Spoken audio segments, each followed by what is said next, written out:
Welcome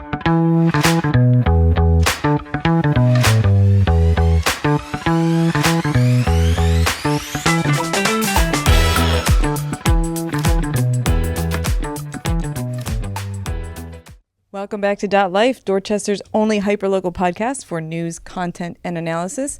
As always, I'm joined by Bill Forry from the Dorchester Reporter. Hello, Bill. Hey. You brought a friend. I did. I brought a colleague, a friend, and a journalism legend in Boston, Yawu Miller. Welcome, Yawu. Thanks, Bill. It's good to have you. Yawu, tell us a little bit about you. Okay, so I was managing editor and then senior editor at The Banner on and off from 1990 until just a couple of years ago. I'm now running my own news website called The Flip Side, and I'm working with Bill at the Dorchester Reporter. So great. And he suckered you into coming over here. I love it. Absolutely. He's been trying to get out of doing this. I think you're on deck. This is my master plan to get out of it eventually. But no, Yawu, obviously, he and I have collaborated before on podcasts. Oh, wow. That, probably don't even exist anymore. They're somewhere in the ether, but we've talked politics and we've collaborated before. But we're thrilled that Yawu has his first official reporter byline this week. Nice. And we're going to have some more fun in the coming weeks covering the city election and all kinds of policy issues in Boston. So I'm not joking when I say Yawu is widely considered one of the most accomplished and knowledgeable writers on not just Boston, but Massachusetts politics and history and all sorts of things. So we're very lucky to have Yawu Miller, in the rotation for the Reporter these days. It's going to be a lot of fun. Thanks, Bill. Very happy to have you on this set of Dot Life. Thanks for joining. Great to be here. Yeah, we have a lot to go through. It's been a busy week in Dorchester. Has it? Yeah. Why? What's going on? Let's run through what we're going to talk about, and then we'll dive right into elections. Okay. So we've got lots of preliminary election result recaps that we have to go through. If we have time, we're going to talk slightly about RFK and some vaccine news. Mm-hmm. And then we're going to get into some later stuff, Neponset Greenway Trail. And obviously, we're going to talk about the Bills' absolute triumph over the Ravens. Surprised we're not starting with the Bills. I'd like to save the best for last, Okay. Yeah. So you had a good week. We did have a good week. All right. We'll save that. Let's talk about elections. Yeah. What happened? Wow. I mean, what happened was pretty much what had been forecast to happen I have to give credit where credit's due. The Emerson polling group pretty much nailed it, right? I mean, 50 points. It was 48, so they were off by 2, but that's probably within their margin of error. Yeah. And we have it as 49. Because we're talking mayoral, by the way. Yes, yeah. Sorry, I should reframe this. So Mayor Wu's defeat of Josh Kraft, I mean, they both advanced technically, but when you're talking about anywhere between 48 to 50 points here, I think it's going to land at 49. That is, Michelle Wu won 72% of the vote on Tuesday, and Josh Kraft won 23%. Is this unprecedented? What would you say to that? I think not, but it's pretty close.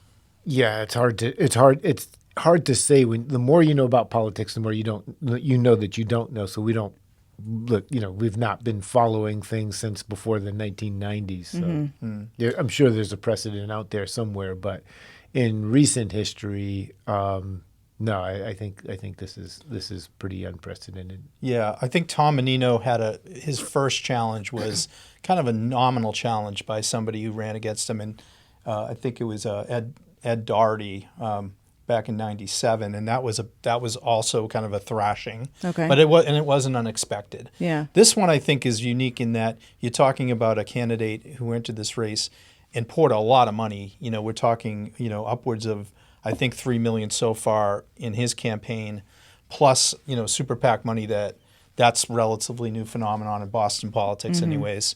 So upwards of probably $5 million with that. So a ton of money going into targeting this one race, and Josh Kraft the Kraft name is not an unknown quantity. It's it's a household name in New England. Even though Josh Kraft as an individual wasn't well known until now. So, it's unique in that, look, let's start with credit where credit's due for Michelle Wu, just really a masterful performance in terms of how her campaign executed here She won all 22 wards in the city.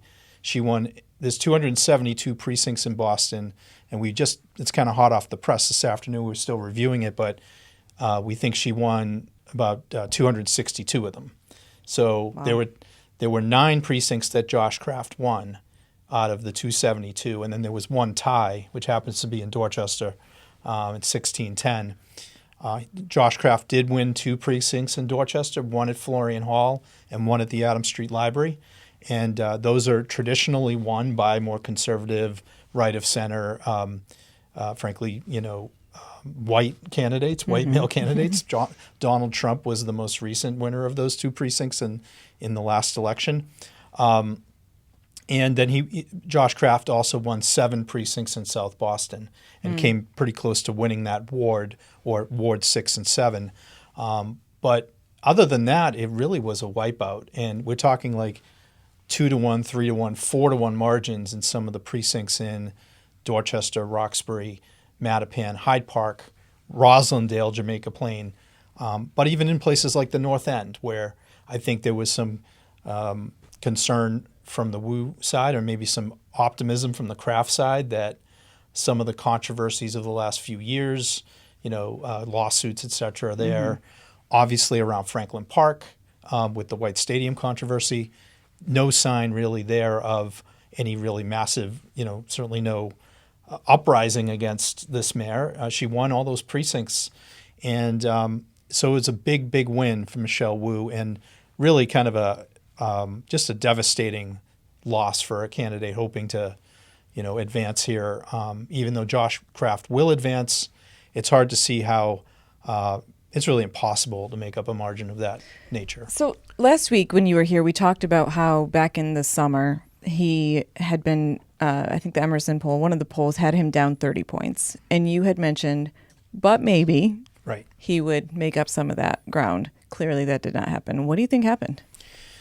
Well, I think the main thing that's happened throughout this whole campaign is that the Trump phenomenon, the federal onslaught that continues to be a menace, and maybe even more than a menace, like a real threat to the governance of the state, the city, The region. the leadership. That really interrupts any sort of narrative around, hey, let's talk about, whether it be White Stadium or, public safety or whatever. Bike lanes. Yeah, the things that are real, these are real issues. And in a normal campaign cycle, that would be grounds for a really competitive campaign, especially from a well-funded source. What do you think? Yeah, I mean, Kraft outspent Wu, but every time Pam Bondi or the Trump administration attacked Wu, it was free advertising. I think Gin Dumchus was saying it's like in-kind donations from the Trump administration. She had a rally on the City Hall Plaza and news cameras rolling, and all she has to do is say, Boston doesn't back down to bullies, blah, blah, blah. Her messaging was really tight on that. And, the Trump administration created an opportunity for Wu to cast herself as a heroic resistor to, fascist type government policy, and she couldn't buy that kind of PR, that kind of exposure. I take what you guys are saying, but I wonder if we're being too simplistic or reductive to say it's because of what's happening at the federal level. Do you think things were happening with their messages at the local level that didn't resonate with Josh or that did with Michelle Wu? I think it was difficult for Josh he's the first-time candidate. Yeah. Never run for anything before, and he's also new to Boston in the sense that he's never lived here before. Sometimes you look when Michelle Wu first announced for mayor, you watched her sort of scale up, like sort of gain more confidence, sort of drop the nervous tics, nervous laughter when she's speaking, and gain more confidence. And I don't think I saw the same with Kraft, where he didn't level up as his campaign gained steam. There's sort of this intangible thing of charisma I didn't feel that coming from him as much as you'd expect as you'd want for your candidate if you were backing them in a race. Yeah. He just didn't build the momentum. I think to your point, I mean, yes, there's major deficiencies in Josh Kraft's campaign, in him as a candidate. There's a degree of hubris to think you can just jump into a city race and run for mayor for the first time, having never done anything in government. That having been said, even a really strong candidate would have a real uphill climb against Michelle Wu. Yeah. I mean, first of all, she's personally an excellent politician. She's shown that throughout her career, advancing through the Boston City Council, where, by the way, that's a good place to start if you're going to run citywide, right? Not maybe pick off a citywide seat and learn the trade and learn the city. She did that for 3 terms, and also built a coalition that would, when she was ready and the position was ready, she could deploy a team. Yeah. And so, it's the seasoning of a very good politician who's still pretty young at it. I think she's 42 years old. And also this unique moment in, American history and in Boston history where she can, there's nothing manufactured here from the Wu side, right? Like, they have to react when the Attorney General of the United States threatens the city. Yeah. They have to react when the Health and Human Services Secretary, is going to strip Medicaid funds and, decimate community health centers. There's no choice but for them to act. But it's how you do it. And I think that the way she's played it and the way she has staged it has been masterfully done. The speeches given last night from both camps, Kraft and Wu, it was a central theme. It was Kraft complaining about getting tagged as being too much aligned with Trump, and that Michelle wants to change the subject and just talk about Trump all the time. And it was Michelle Wu and Ruth C. Louise Yuen who introduced her, who we'll talk about in a minute. She had a great night too. Talking about how Boston's under attack in many ways, and they're not wrong. This is not hyperbole when they're talking about, deploying the National Guard, right, and things like that. I mean, real issues, and by the way, leaders who themselves could be in the crosshairs of, potential prosecution from a very aggressive U.S. attorney. So, look, I think it's a confluence of things, but at the end of the day, it's also about execution, and give the Wu team and their allies credit. They executed masterfully on Tuesday.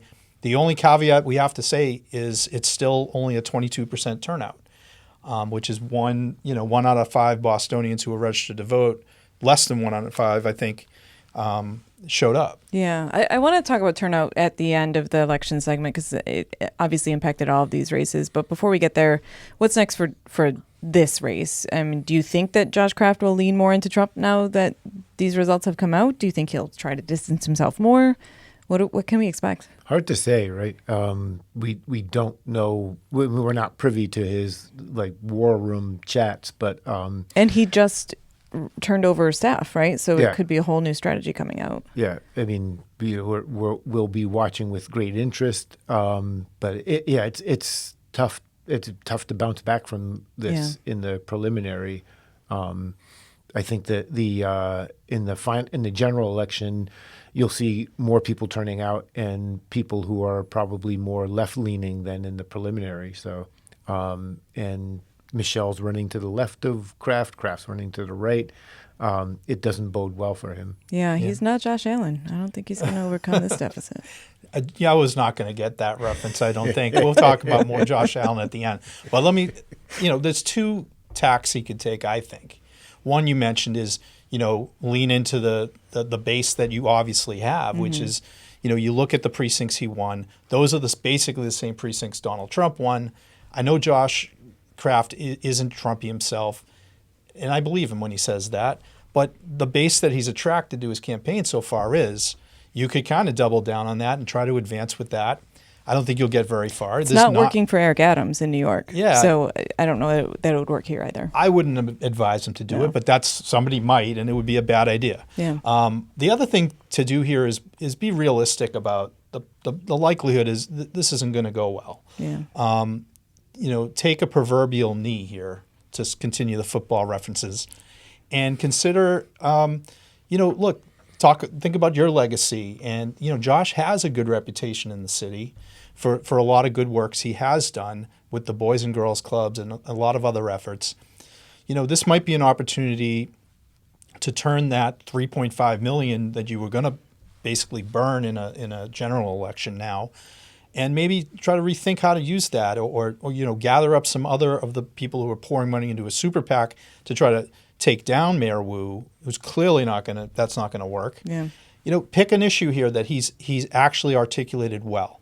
Mass and Cass, public safety, things that are real problems, and maybe help take your policy position on that and say, look, I know this isn't, I'm not here to be an enemy to Mayor Wu. I want to be an ally. I'd like this city to get better. I think we can do better, and try to, craft something around that. That's pretty much the play I could see. And with that win left. under your belt, maybe run for something else in the future. There's other politicians who have led the state who started off and lost elections badly. Yeah. Charlie Baker is one. He lost very badly to Deval Patrick, and he was a bad candidate. He reemerged 4 years later, and he was a new guy, and he became the most popular governor in the United States. Mm-hmm. Mitt Romney had something similar too.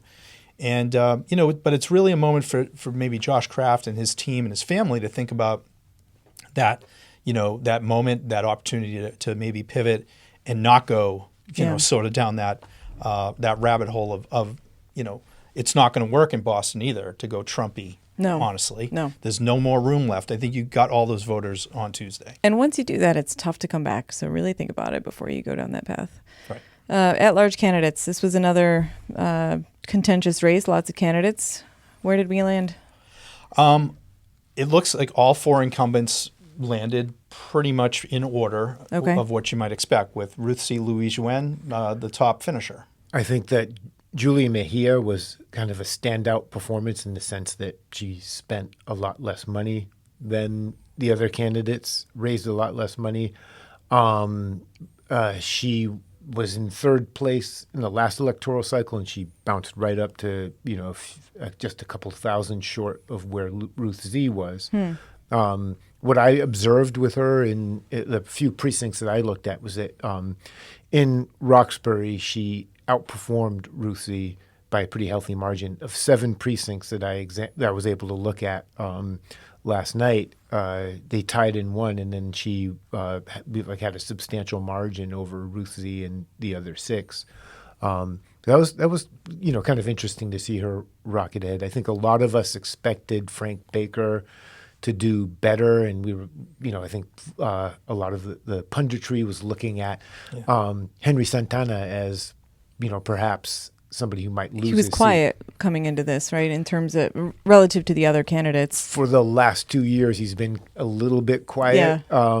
Hasn't made waves, hasn't necessarily distinguished himself on the council, didn't hold many hearings. And, the hearings that I watched him in, he was kind of quiet in that he didn't have a lot of questions for the people who were coming before his committee. And then there was the issue of him struggling to get 1,500 signatures to get on the ballot. It was kind of a last-minute push, and he had help from Mayor Michelle Wu, which sort of led people to question whether he would have actually back on the ballot. Did he? As sitting at-large councilor, you don't have, a dozen volunteers who can go out and collect signatures. But, he pulled it off and was well ahead of Baker, I think 3,700 votes. The latest numbers we've seen just this afternoon is a 4,400, roughly 4,400 vote difference between Santana and Baker now. That's not what you expected last week, right? Baker was really... Well, first of all, I did expect Josh Kraft to do a bit better than he did. So that affects Baker for sure. I because think they were so aligned there's some coattails there. Yeah. And by the way, here's an interesting number. Josh Kraft won 21,000 some odd votes on Tuesday. How many votes do you think Frank Baker got?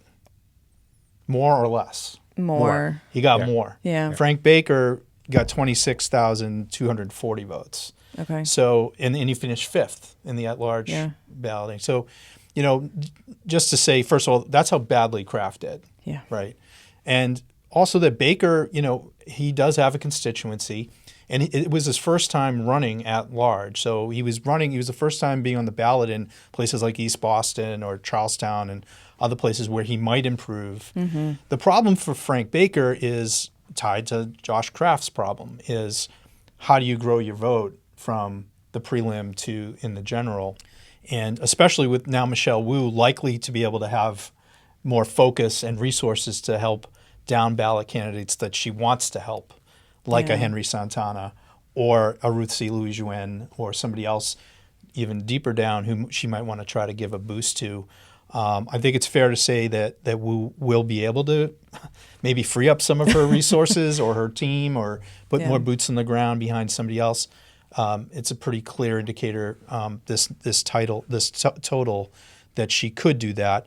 So it's not impossible for Baker to leapfrog back into the top 4, but it's a pretty steep climb for him. So was it Rusi, Julia Mejia, Aaron Murphy, and then Henry Santana, and then Frank, and then who? How did the final? It went Alexandra Valdez, Martin Metelier, and Will Onyuhoa was the 8th place finisher. Okay. I'd say Valdez made a pretty strong showing for her first run. She got her name out there, and I was, she didn't raise a whole lot of money, but did quite well. Yeah, 33-year-old City Hall veteran at this point from, I believe she lives in Roslindale, and has a very, interesting story. We've talked about her before on the pod. Mm-hmm. She's, roughly 6,000 votes behind Baker. Okay. So, once you get deeper into the 6, 7, 8 territory, it's hard to see somebody advancing from there. But some of all 3 of those candidates are first-time candidates, I believe. Yeah. And, maybe on the next try is some of the thinking, or there may be a different seat in the city that opens up. She, interestingly, she did have positions that were sort of more to the right of even Michelle on a lot of issues. And so, like, some of the candidates who rode Michelle's coattails weren't getting, Valdez was not getting the endorsements from Progressive West Roxbury or Progressive Jamaica Plain, or JP Progressives, rather. Yeah. So, yeah. I apologize that I have to ask this because I feel silly not knowing the answer. But so all 8 of them can continue to run. This was just like a snapshot. Well, there were 10 candidates, so 2 people didn't make the cut. Okay. Yeah. Yves Jean-Marie, I believe, and then Nicole Messelman. Yeah. So those 2 are out. Okay. They were the 2 that did make the cut. And so those 8 candidates will go on, and then you get cut down to 4 on November 4th. But there's quite a bit of ground to cover in a month and a half if they want to. That's true. And, the people who finished, a big part of this is going to be money now. Mm-hmm. If you've kind of finished out of the lead pack, then it's harder to raise money now. But if you're Henry Santana and even Frank Baker, you're close enough there where you can make a good pitch to donors to say, help me get over the hump here or help me stay on the council. Yeah. We talked about that dynamic of how, at one point, about 10 years ago, you'll remember Yawu, that Ayanna Presley, who was expected to finish high up, finished like 4th and was on the bubble, as they say. And then she surged to first place in the general because her electorate, her base got really worried like that a we're going to lose shock. her. And obviously people who are her allies kicked in, John Conley being a big one in that race. But, it makes a difference now for momentum that you finish close enough to be in striking distance. Yeah. Let's finish up with District 7, the only other one that we care about here in Dorchester, that had 11 candidates. Yep. And 11. We're down to 2. We are. Quite the hatchet. I love that. It makes us very efficient. But what was fascinating about it, and unusual, was that the 5 top candidates were all within 102 votes of each other. This is an unofficial count, but that for them to be that close, it was like a photo finish. Also, a strong argument for ranked choice voting that definitely nobody got more than 15%, but the top 2, 15.3, 15.5%, the top 2 people advance. That if you had instant runoff voting or where people could pick a candidate who they give a number one vote. Then if that candidate doesn't win, then my vote goes to number two, number three. Be a very different outcome potentially. Right, because when somebody wins with 15% of the vote, it's not necessarily the people's choice, right? Like it's just it's a slim portion of the electorate actually preferred that candidate. Is that an argument for having limits on how many candidates can run? I'm serious. Like if you've got 11, that really waters down the pool when none of them are really well known. Somebody who has to write about these things and participate in candidate forums. Sometimes you wish there was a way to limit the number of people running, but then how would you do that? You know, it'd be profoundly anti-democratic, but it would make the debates a lot more manageable and make it a lot easier to write about everything. No doubt. But the candidates who did win, we should say, Saeed Ahmed is the top vote getter, and he was followed by ultimately Minyard Culpepper, and so that's your final for the general election. Okay. They'll go head to head on November 4th. And I was curious to get Yawu's take because he was there, talking to both those candidates last night. Both of them, I think, had headquarters in Roxbury. Right. And but it's, at one point you were going 5 different directions because you didn't know who the final two were going to be. Right. So I was with Maverick Alfonso, who finished in third place, and then Minyard Culpepper.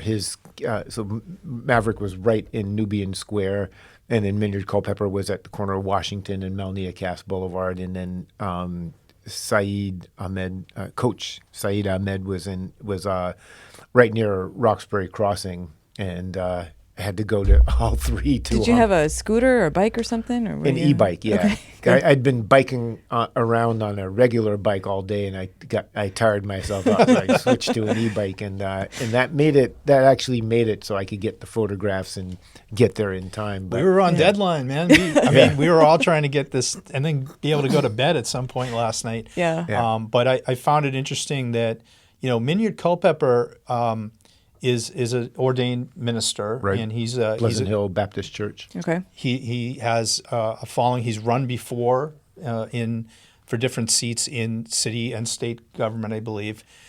So this is, I think, the first time that he's been in a general election where he's a real contender, because remember, we have these 9 other candidates, some of whom have pretty healthy vote totals on their column. And they'll now, both Culpepper and Ahmed will be, trying to court those candidates. How do you see that lining up, Yawu? Do you think that one of them has an advantage over the other to make alliances with the sort of also-rans now? It's impossible to say, right? Like, I mean, you and I are going to do the same thing. We're going to go through the ward and precinct totals. I'll be doing that for District 7 and looking at where did each of them perform better than the other. So the precincts I was looking at, so right after balloting ends at 8 o'clock, they start tabulating stuff, and then they bring out these tapes that show the results, and they post them up on the wall, like usually within 20 minutes, half an hour. That is actually the first time that I've done this at Bill's urging. So at the Higginson School in Roxbury, there were 4 precincts and there were 4 tapes, and then I got to go to the Shelburne Center, which was, and this is all thanks to an e-bike, about less than half a mile from there. There's the Shelburne Center. There's 1 precinct there, and then I was able to get to the Boys and Girls Club on Warren Street near Nubian Square, and there were 2 precincts there, so I was able to look at 7. And Saeed didn't do as well as Culpepper seemed to do really well in all those precincts. I think he won like 6 of those 7 precincts. It's the area, basically, like where the votes were coming from at that time were the area between, say, Franklin Park and Nubian Square.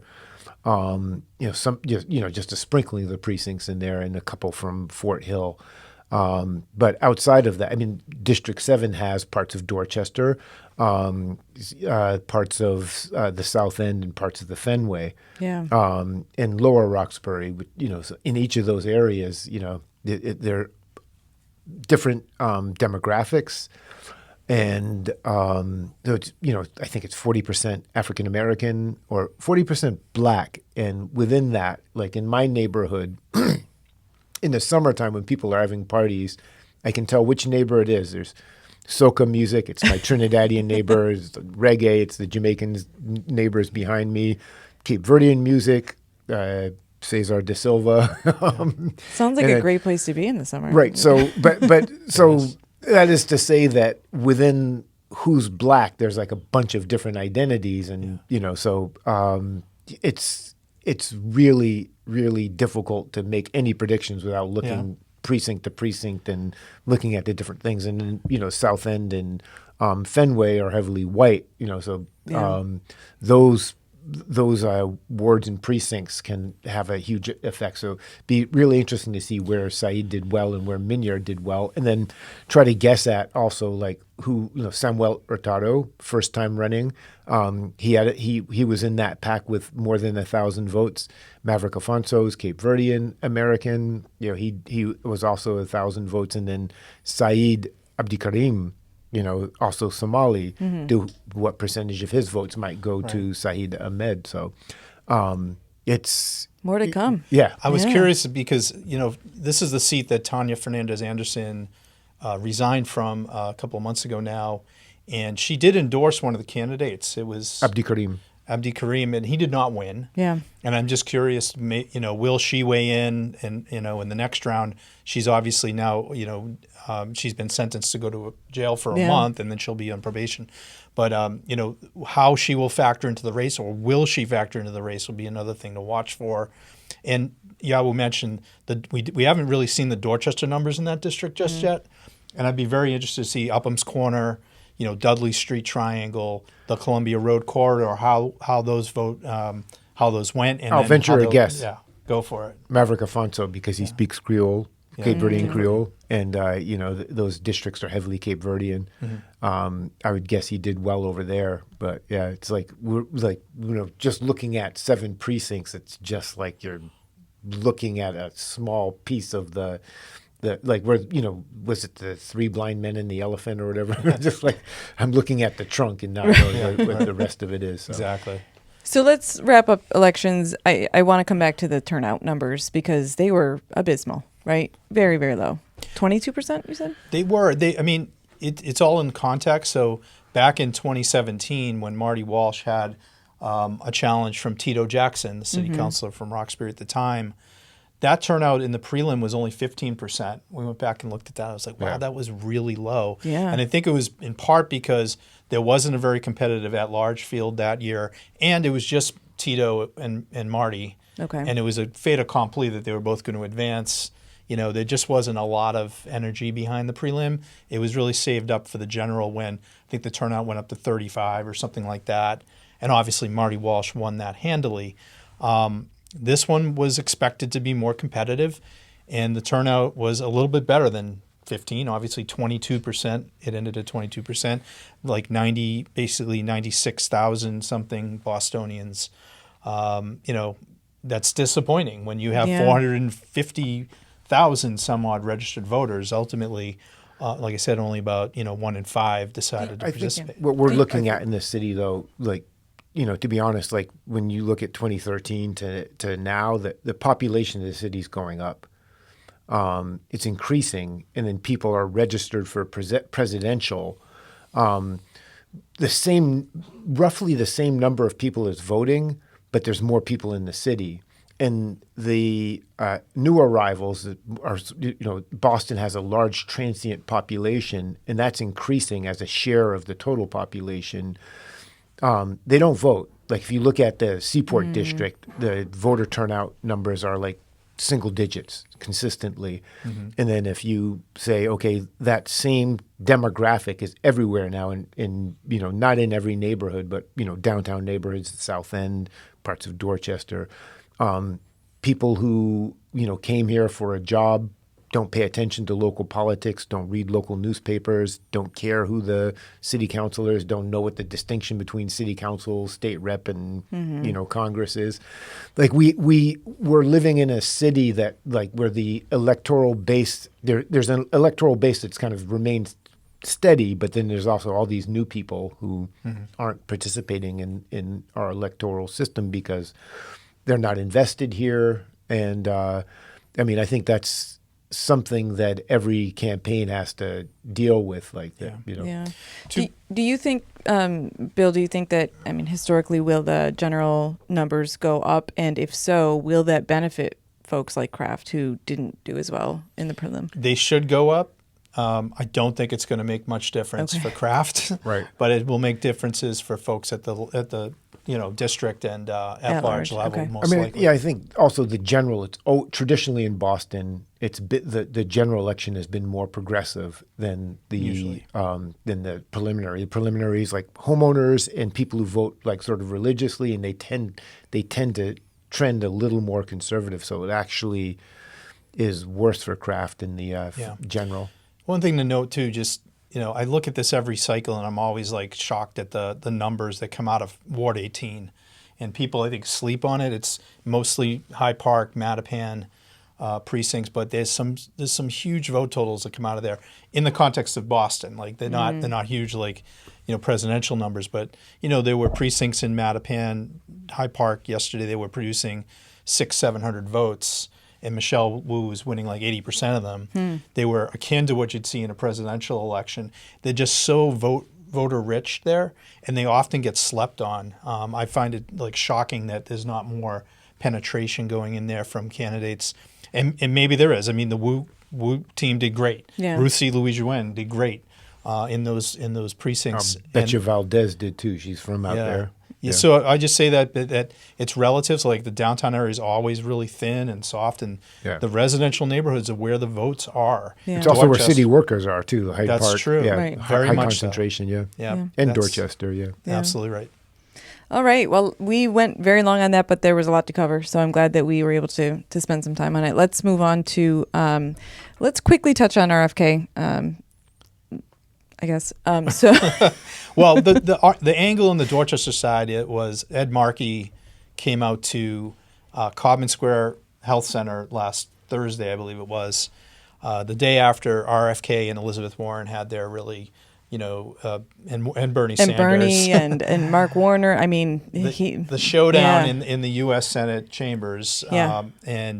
And RFK obviously it had a very poor outing that day, I thought. Ed Markey agreed, and he had a press conference at Cobham Square Health Center to call for his resignation. Of course, that's not forthcoming anytime soon. But what was interesting from the Dorchester perspective was his this juxtaposition of Cobham Square Health Center. This used to be thought of as Kennedy country, very much so. Like when Ted Kennedy would run for office, Cobham Square Health Center was a constant stop. JFK Jr. himself, I have a photo of my dad interviewing him outside in the lot there. He would be a surrogate for his uncle. My point is the Kennedy family has deep, deep roots in Dorchester. Obviously, everyone knows the library and the EMK Institute, but Rose Fitzgerald Kennedy, RFK's grandmother, Ashmont Hill, yeah. born in Dorchester, raised in Ashmont Hill, went to high school in Cobham Square, right across the street from where that press conference, happened. So, I wrote about it this week because it's just such an irony, really, of this moment where this particular Kennedy is absolutely being reviled by, the Democratic firmament here, including the Kennedy family, including his own family. Yeah. Correct. So it's just an interesting moment, and a couple of days later, obviously RFK is now continues to be in the news, unleashing a whole new round of recommendations about mainly vaccine, clawbacks and things that are going to continue to be a problem. Here for the state and for our governor in particular. Which we can touch on that quickly too. The Northeast Coalition that's kind of forming to revisit vaccine recommendations from the federal level and create its own regional/statewide vaccine regulations. Regulations, is that the right word? Yeah, regulations Guidelines. and supply chain. Yeah. And like just getting them out into people's arms. Yeah. It makes you feel safe living in New England, but also worried about traveling around the United Yeah. States down the road. Yeah. Absolutely. And how do you contain? I was somebody that I was listening to this week compared it to like the no peeing in the pool policy. Like you Yeah. can have a no pee zone, but if everybody else is peeing in the pool, it's really hard to keep the pee from getting into those areas. So Yeah. if Florida's not vaccinating, we have a lot of people traveling to and from Florida in this country. Now, when I get on a plane, I'm going to have that image in my I'm head. sorry. Is this a great first meeting? I love this. Get used to it. I have to say, like, you know, that strikes me with all the college kids just coming into the city. We were talking about that, and Yeah. we're a college town. We're an international city. I mean, there are no boundaries, guardrails Right. for that. Yeah. Well, I mean, I feel way more comfortable with tourists coming from Germany or Spain than with Florida. college students coming from Florida, right? True. Well, let's wrap up. Before we go, let's just talk quickly about the Bills game. I don't know. I mean, Bill, I know you did your research and watched it. Well, I watched the highlights. I Yeah. watched like the 20-minute YouTube version, like the summary, because I fell asleep.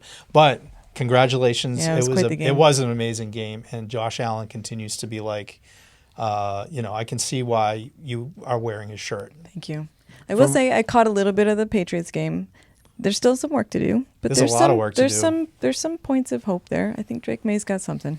Well, yeah, he's got something, but I wasn't impressed with the whole Patriots. This whole Vrabel era is supposed to be getting off, and it was the Raiders. I mean, they're not. Yeah. That's not a great start. Yeah, that's so. Tom Brady's team. He's the owner. He's got an ownership yeah, stake, He's got a doesn't he? vendetta. Yeah. Okay. A lot of those going around these days. Well, this has been fun, as always. We're not even going to get into what's coming up next week because we're out of time, but thanks so much for coming. Really Thanks for appreciate having it. us. And Yeah, keep us thanks for posted on having what's us. going on with the, as the numbers come out and get solidified and more official. Definitely. We're on it. Thank you. Thanks, Aaron. Thank you. Dot Life is sponsored in part by the Dorchester Reporter, Dorchester's own community newspaper and online home for all things Dorchester at dotnews.com. The Reporter, owned and operated by the Forry family, has been laser focused on Dorchester and the surrounding neighborhoods of Boston since 1983. That longevity and experience shows in its award-winning coverage every week. The Reporter is our go-to source for authentic stories about the people, places, and events that matter most to our daily lives. We are proud to partner with The Reporter and Dot News. And you can support the important journalism provided by The Reporter. Just go to dotnews.com to subscribe today.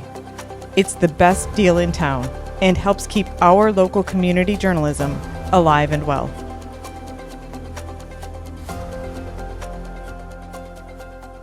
Welcome back to the Dot Life podcast. We are at the Grove Hall branch of the Boston Public Library. One of my favorite memories as a kid was going to the library with my mom and my sister. We would go walk through the aisles and the shelves. We would check out way too many books every week and probably not read them all or bring them back and check out way too many the next week too. And ever since I've been in Boston, Adams Branch has been my home library. And even though I do buy more books than I used to, I don't know what I would do without the library because of my book club readings and needing to get those books and have access to all of that material. So I'm here today with Lisa Pollack, who is the Chief Communications Officer and Strategy Officer with the Boston Public Library. Lisa, thanks for coming in. It is a pleasure to be here in one of my favorite neighborhoods. I'm so glad you're here hosting us in one of your branches. This is a great branch. Beautiful. Love this branch. One of my favorite photos from the strategic plan that we just launched is actually of this branch because it has that dramatic red staircase Huge going up sweeping. to the heavens. Absolutely. It's great. I had not been here before, so I was very excited to walk in and be struck by that staircase. We are in one of many branches in Dorchester, actually. Obviously, it's the largest neighborhood in Boston. Probably, I would guess, has the most branches. 6 branches. 6 branches. We're going to Yes. go through each of them as we talk, but before we do, I want to know more about you and more about what your role entails at the library. Sure. As you said, I'm the Chief Communications Officer for the Boston Public Library, and I will never get sick of saying that. What a great job. It's unbelievable. I work at the Central Library in Copley Square, and every morning when I walk into the office, I still have to pinch myself a little bit. Yeah. Like, this is my job. I also have a library story, which is my mother was a librarian, and my very first job was shelving books in her library. Oh, that's great. And when she heard that I got this job, I mean, she was just overjoyed. And I have this wonderful photo of her just looking around, and Bates Hall just being, this is a librarian's library. And So- Bates Hall is... Excuse me, Bates Hall is the room that you think of when you think of the Boston Public Library, even though we have 25 other locations across the city of Boston, and we're also the library for the Commonwealth. So, But it's that it's the lamp room with the green lamps, and yes, that everybody one. walks in and goes, shh. Yeah. It is, actually, Bates Hall is the only place in the Central Library that is absolutely silent.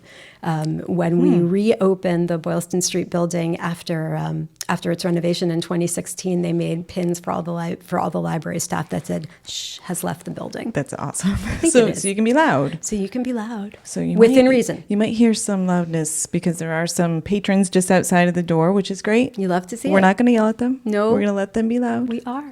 We are. So you're not a Dorchester person, but you are a Boston person. Please don't hate me. I am I am neither OFD nor a current resident. That said, I can honestly say that I have walked the entire length of the Dorchester Day Parade, all 3.2 miles, 3 times. Wow. When I was staffing Mayor Menino. So that actually, I started my career as his photographer. So I have 4 images on my wall at home, all of which I took during the Dop Day Parade. Very nice. And I love them very much because each of them is a different ethnicity and age. And I think it says so much about what Dorchester is and what makes it such a really special community. Absolutely. I've also been in PR for 25 years, and I've been pitching Bill Forry and the gang over at the Dorchester Reporter for Friends of the pod, absolutely. Love. I mean, it's an incredible community resource, and boy does that paper know how to launch talent into the world. Yes. I mean, really, when I think about places that his staff have gone, Politico, The Globe, Axios, I mean, you name it, State Yep. House News Service.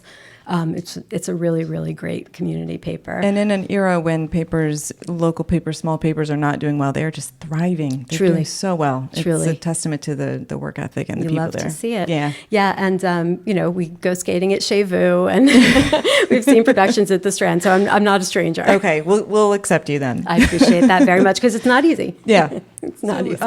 But you you're West Roxbury resident, but you obviously have been around the city a ton. Mm-hmm. You said you worked for Mayor Menino, who was also a big library supporter. Absolutely. And Mayor Walsh as well? Mayor Walsh, Mayor Janey, Mayor Wu. We're really lucky that people love libraries and they get noisy about it. Yeah. So, when there were proposed budget cuts long before I got to the library, people yelled and screamed about it, and the branches stayed open. We're incredibly lucky to continue to be the beneficiary of great support, especially in the Wu administration. Just as an example, right now, the current 5-year capital investment is $283 million over 5 years. And that includes some work to think about the transformation of the McKim building. More on that later. Okay. But so we're very, very lucky. And, we do everything we can to remain a trusted resource and to earn people's trust in us every day. Yeah, absolutely. Everybody will say they love libraries, but when you put your money behind them, you're really showing. I think it was Nancy Pelosi who said, "Show me your budget and you show me your priorities." And 100%. Boston has shown that libraries are the priorities. So Absolutely. we're grateful for that.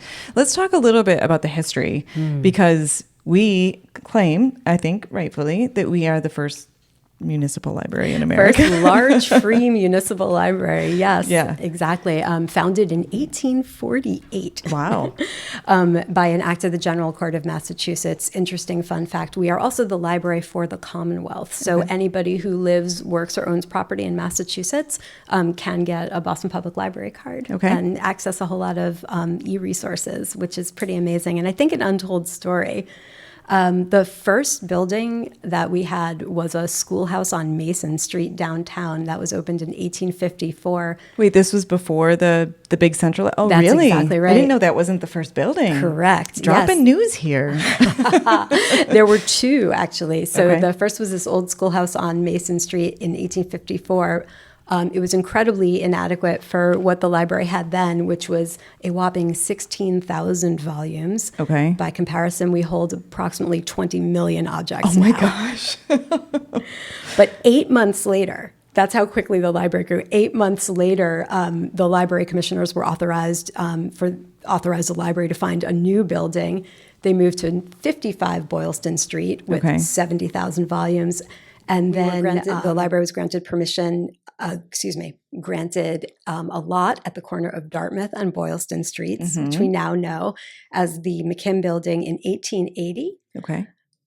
In 1895, 15 years later, the McKim Building finally opened. It took 15 years. But, given the technology they had to build back then, maybe that wasn't too bad. It's really a wonder, but, it was over budget. It was late, Yeah. Municipal So work. how much of the current building was there then? Because you've added on since then. So the Boylston Street building was opened in 1972. Okay. It was designed by Philip Johnson, and that building underwent a renovation, which reopened in 2016. Okay.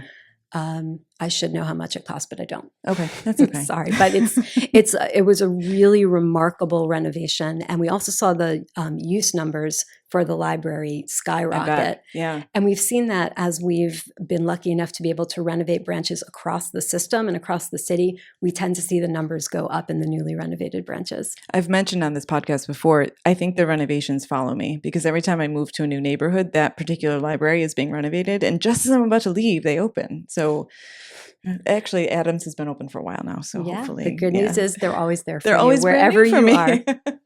So let's talk about what libraries offer, because everybody thinks about books, obviously, but there's so much more. Oh my God. Do you want to do the list? Or you want me to do the list? Do you want me to start the list and you pick up the list? Start, and we can, it's funny, our newsletter that you can sign up for is called Books and Beyond, right? Because there is a lot beyond. There is so much beyond. I like to joke that we have everything you could want from cradle to cane. I think that's fair. Right? Yeah. I mean, it's all ages, all stages, all languages. What I think we do is we try to offer the services and resources for people to enrich their lives in whatever way they need. And that could be a good beach reading book, or it could be, information on how to become a citizen. Yeah. We have ESOL, we have recording studios, we have museum passes, and they're obviously books and research services. Actually, our research services they're this kind of hidden gem. You can email a question to ask@bpl.org and somebody will help you find the answer. That's incredible. Isn't Anything you want? Wow. I've got some questions. They won't do the work for you. I just want to be really clear about that. But they'll help you find the resources that will help you get to the answer you need. Okay. That's what libraries do. We curate information. Yeah. So whatever information it is you need, we can figure out how to help you find it. You'll get us there. Yeah. I like that. Yeah. I want to go back to museum passes. So what does that mean?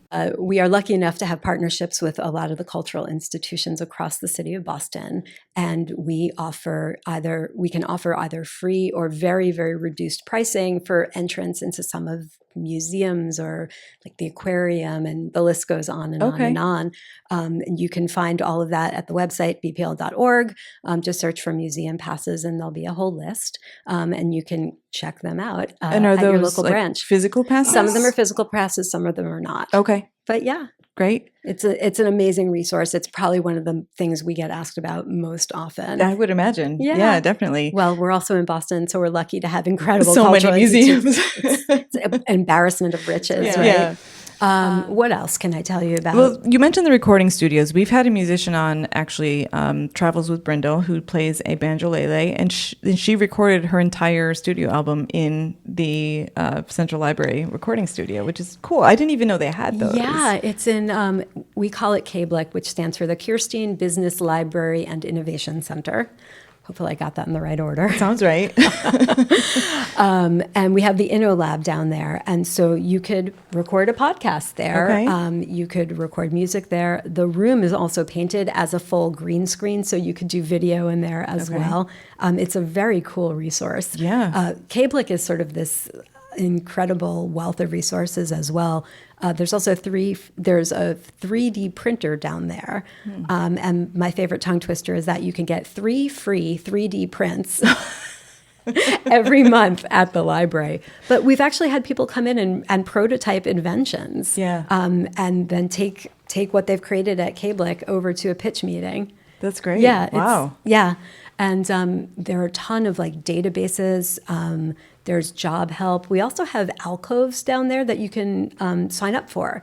So, for example, if you have a business meeting but no place to take it on Zoom, you can grab an alcove at KBLIC, or, I mean, I like to say we're the original co-working space, right? And free. And free, yeah. All there for you. And you also do things like tax prep services, career searches. It's beyond reading and and reference materials. It's actually like helping people prepare these things. Yeah, we partner with Vita Tax Prep at tax season. Hugely popular. Obviously, we are really leaning into workforce development and career services. It's something a lot of people need. Yeah. The world is an interesting place right now. But, we've actually been adding positions for workforce development, career counseling, career coaching. You could also email your resume to ask@bpl.org, and somebody can and ask somebody to take a look at it for you. A human or an AI? A human. Wow, you still have humans. We have a lot of humans. We have about 500 humans actually, and they make the library run. But yeah, we're thinking about how to best sort of decant our workforce development stuff out into the branches as well. We have a lot of really good community partners that help us too. I was actually curious about some of the other things that you mentioned, like the recording studios and the alcoves. Are those in the branches, or are those mostly in the downtown location? So, Adams, for example, does have a music room. Yeah, so that's fun.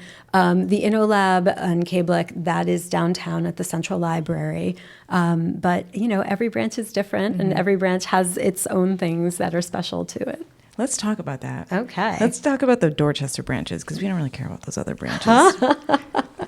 So you said we have 6. I'm going to quiz you. I'm going to have you name them all. Okay. Adams. Okay. Lower Mills. Codman. Grove Hall. I hope you're keeping track. I am. That's 4. Uphams. Fields Corner. That's 6. All right. Nice job. Yay. And tell me a little bit about each one. Let's start with Adams. Brand new. Just Sure. opened during the pandemic. Just right? opened. That is, Well, not brand new. It was there. It was renovated. No, it was torn down and built anew. Oh, wow. Yes, and there is a great big tree in the corner that was going to get chopped down, and the community was like, "Oh no, you're not," and they didn't. On the patio. Oh, I didn't realize that was a saved tree. That is Very a nice. saved tree, and I'm so glad. Because when we cut the ribbon, it was a really hot day out, and we had shade, so that was great. I have to call out the Adams Village branch has hosted Dorch Fest bands every year, and it's always such a lovely. The outdoor patio is just so nice. They do book sales out there. Yeah, what a nice addition. It's a terrific branch. Yeah. I love the children's room. Has this sort of. It almost looks like a topographical map on the wall, but actually it's outlines of little animals, and it's just cute. a really special, spectacular place to be. And very sustainable. That was one of the pieces of that renovation. The rain gardens, the materials used, a lot of it was built about sustainability. That's right. Most of our branches are built very sustainably. We adhere to all the City of Boston's sustainability guidelines, and I have to give Mayor Wu a lot of credit. Like she's pushing it farther and farther and farther, and we're keeping up. Good. So Yeah. I know that they're building when we get to Fields Corner. The plan is to ultimately have photovoltaic. That is a very hard word hard to to say. Photovoltaic panels on the roof as well. So yeah, we're thinking a lot about that. One of the reasons I love Adams is it has all this warm wood in it. So it just feels like a really cozy place to be. So let's talk about Fields Corner. Yeah. What's unique there? The fact that it's going to be brand new, and we're really excited about it. So is that one currently under renovation? Yeah, Okay. Fields Corner is currently closed. It's been closed since October. Okay. It's a $30.9 million construction project. Whoa. Yeah, I know. It's an amazing Is investment. it changing the footprint or just? So it's going to be 2 stories now. Ooh. I know, 14,500 square feet. There'll be a 100-seat community room. There'll be a classroom, 2 study rooms, dedicated children's area, area, of course. And I think one of the things that I'm really in love with is a second floor outdoor reading terrace. Oh my gosh. Yeah, I think that's going to be so really bougie. cool. Yeah. That's great. So, they're targeting LEED Gold for sustainability. Photovoltaic panels when they happen on the roof. It's going to be an all electric building, which means that it'll be fossil fuel free. Nice. Say You that have a 3 lot of times. tongue twisters in this interview. The Lisa. more I say, You're really showing your librarian cred coming in with the tongue twisters. I like it. I can't take credit. I am not a librarian. That requires a master's. I'm just not there yet. And we'll have a lot of accessibility. Obviously, we really want to be a welcoming destination for everybody. So there'll be ADA compliant restrooms, elevator, and wheelchair-friendly furniture too. Very nice. Yeah. When is that slated to open? That we are looking at 2026. Okay. I don't have a month, and I think our But that's coming. project That's close. management people would kill me if I. But yeah, it's coming. Yeah. It's coming. They'll be topping off soon, and Great. yeah, it's full speed ahead. Have you been to the site? Oh yeah, we did. Yeah. We did a groundbreaking there. Cool. It was really, really cool. But one thing to say about Fields Corner, they're still offering library services. So they very specifically asked me to mention they're doing drop-in library hours at Chill on Park, which is an ice cream shop right across the street, and they're doing that every Tuesday from 1 to 5. And then they're also doing story time at Town Field every Wednesday at 10:30. So they have an outdoor reading terrace on deck, and they're right now doing things in an ice cream parlor. They know how to do it in Fields Corner. I'm They're impressed. not messing around. They are not messing around. Let's shift over to Upham's. Sure. So I just have to make it personal because prior to coming to the library, I was in the Mayor's Office of Housing. So what's cool about Upham's is that it's going to be both housing and a library. Love that. Love that. Can you imagine being able to live on top of a library? I would never do anything but read. Dreams do come true, right? But it's going to be affordable housing over the library, and that program, the city's Housing with Public Assets program, launched while I was over at the Mayor's Office of Housing. So Okay. now I get to be at the library and On the see other end of it, Yeah, yeah. see it come to fruition. It's one of 3 that are planned in the city, and the other 2 are in the West End in Chinatown. Okay. So that's pretty cool. So is that currently being renovated too? Not yet. Okay. So that will be on city-owned property. That's the old Dorchester Trust Company and adjacent to the Strand Theater. Oh, nice. Yeah. And so what's the time frame on that one? I know that the most recent design meeting happened the week of August 22nd. So I'm Okay. not sure we could commit to a timeline Yeah, just still yet. pretty early. Yeah, there are a lot of moving parts. Yeah. It's a complex project, but Yeah, it's I'm moving, sure. Good, which is good, good. exciting. I love it. How about Lower Mills? Let's go to the outskirts. This is a cool thing that they're doing at Lower Mills. We are currently relaunching the BPL Passport program. I don't know if you guys know what that is. You can go to any branch in the city, and this is in honor of Library Card Sign Up Month, and you can pick up a passport. And of course, I forgot one to show. But it is a passport, literally has all 26 locations, and you can go to each locations and get a stamp. Okay. And there are prizes. So at, I think it's 10, you get a really cool magnet. Okay. And then if you complete all locations, you get a BPL branded deck of cards. Oh, totally. Yeah. Totally getting that. Super I collect fun. decks of cards. That's very cool. Even better. Yeah. So in celebration, we're partnering with Heartbreak Hill Running Club to do Book It Around Boston, Okay. Which is like run, walk, bike to a bunch of locations around the city so that you can pick up a whole bunch of stamps on the same day. Very nice. So Lower Mills, when we do Book It Around Boston, they're on the bike route, and they're going to do a CD and DVD sale of things that they've weeded, and it's going to have a movie night theme, and there'll be popcorn and candy and blind date with a movie. That's fun. When is that? That's going to be on October 4th. Okay. So the Passport program, does that run indefinitely? Passport has launched now Okay. while supplies last. Okay, very cool. What a fun idea. It really is. Yeah. It was the original brainchild of one of our children's librarians, and it just sort of blew up into this really wonderful thing. And if you look around, you might see some advertising in bus shelters and digital signboards around the city because your library card is your passport to Absolutely. so much. What about Grove Hall, where we are right now? Grove Hall. Aside from the staircase. This past Tuesday, I just found this out. Grove Hall has an annual ice cream social at which they host, and this year was the highest attendance to date. More than 150 people showed up for ice cream. Thank you, JP Licks, and scooped by branch librarian Guy Harris. Nice. Who's just outside the door. Hi, Guy. So that's a really cute thing. They're also going to be doing 13 Days of Halloween coming up, which I think is really fun. They've been growing a series of programs during the fall. So it's like crafts and story times, trivia contests, and that all leads up to a big old Halloween party and Dia de los Muertos celebrations as well. Nice. So yeah. Codman has this incredible quilters group. Oh, neat. You have to go see. So it's a group of quilters, and they come in. I can't remember if it's weekly or monthly, and they sit and they quilt, and they have a show they have a seasonal show. I've heard about these folks, actually. It's extraordinary. I actually think the Dorchester Reporter did a story on them.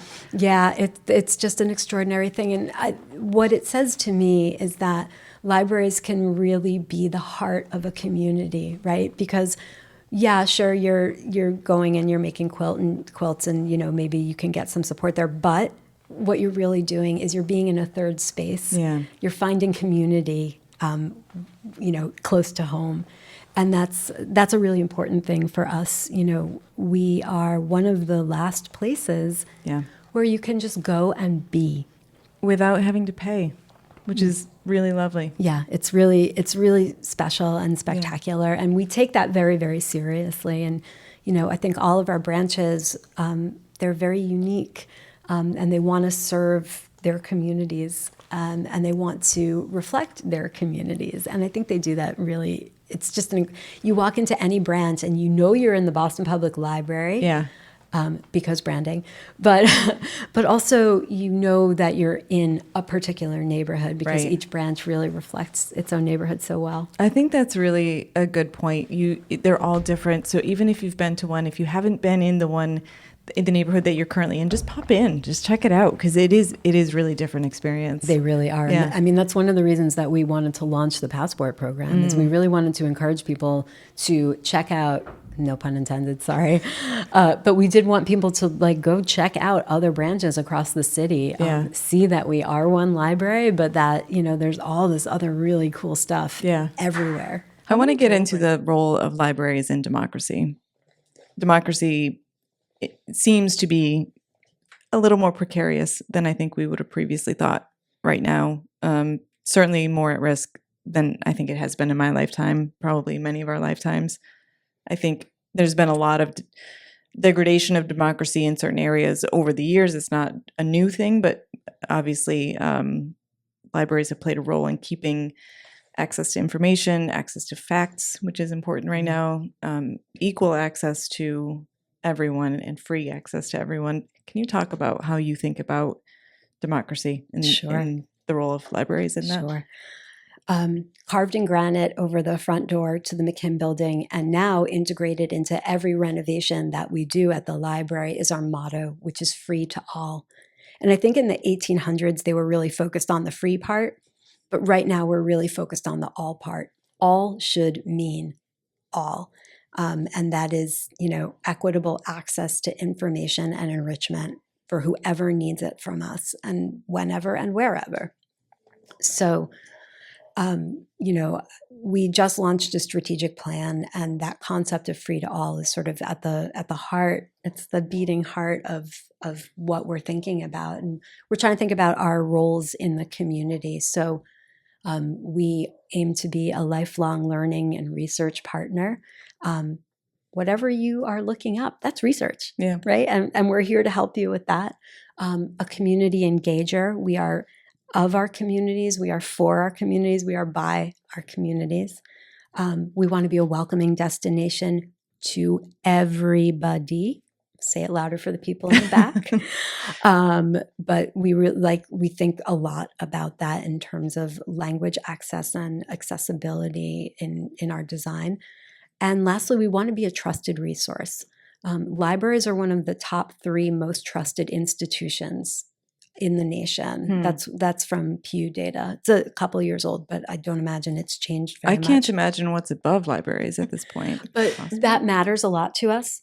And I think I said before that we really do want to, continue to earn people's trust every day. But we are a source of vetted, true information. We are a repository for government documents. I mean, we're the real. Yeah. And that's what library staff do. Like they are trained to help connect you with vetted, real information. Yeah. So I think that's a huge part of, keeping a democracy strong. I mean, also on the McKim building, like there's an inscription that basically talks about democracy being fundamental to the health of a commonwealth. Yeah. And we believe that very, very much. Some of the things that we're trying to do now in support, we are part of the Books on Band Coalition, where young people can register to get a library card. Until a month or so ago, it was a curated selection of sort of what are the most commonly banned books elsewhere. We've recently opened it to basically have access to our entire digital collection. Okay. So we've had 13,000, so nearly 14,000 young people register for these cards. And they're registering from all 50 states, plus Puerto Rico, Guam, and American Samoa. To get Boston Public Library banned book cards. And a Books on Band. Wow. Boston Public Library card. How are they even finding? Like, you're doing a great job. Good job. We've had nearly 30,000 checkouts Wow. since the program launched. It's remarkable. You love to see it, you hate to see it. Yeah, right. What are some of those titles, just out of curiosity? We're talking like Mouse and Anne Frank. Our collection development department did a really nice job sort of curating and doing the research about finding out what the most frequently banned books were. And that's what they seeded the collection with. Okay. But now, we've anything. expanded the access as well. Yeah, Okay. it's pretty great. Yeah, I want to talk more about banned materials, actually, because it's such a hot topic right now. Is that something that we deal with much in Massachusetts? How much have you had to deal with in Boston in particular, banned materials being an issue? It seems like We are very lucky. we're not. Yeah. We are very, Yeah. very lucky. But, it did, we now have a new collection development policy, not different, but sort of a refined policy on book challenges. Okay. The criteria, we've made the criteria much more clear. Okay. So that should we start getting challenges, we will be able to respond appropriately. And do you concisely. equip librarians with yeah. those? Yeah. So Yes. they're on the front lines, I'm sure, of getting challenged by Yep. And parents and patrons. Yeah. but there's actually some legislation up at the State House now, sort of protecting right to read, protecting librarians, ensuring that library staff continue to be viewed as sort of the arbiter of what is appropriate for kids. Right? If a children's librarian tells you that something is appropriate for a kid, it's appropriate for a kid, Yeah. right?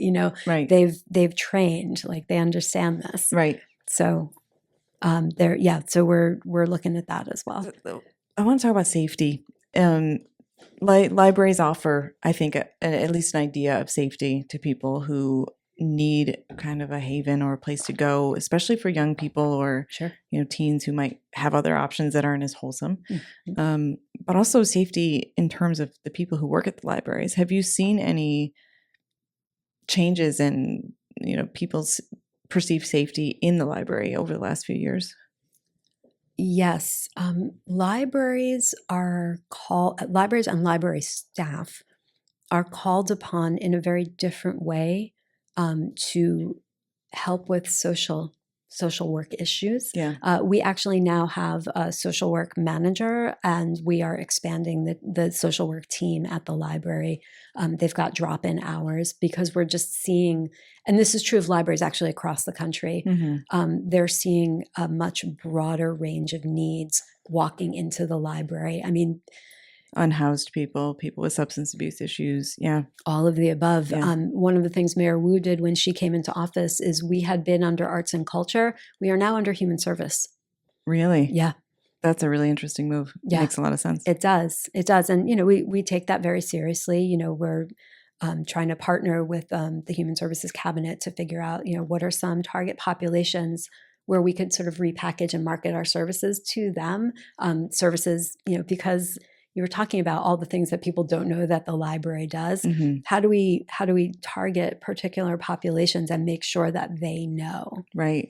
Well, things like health checks and things, someone who needs a health check may be much more likely and comfortable going to a library than going to a clinic.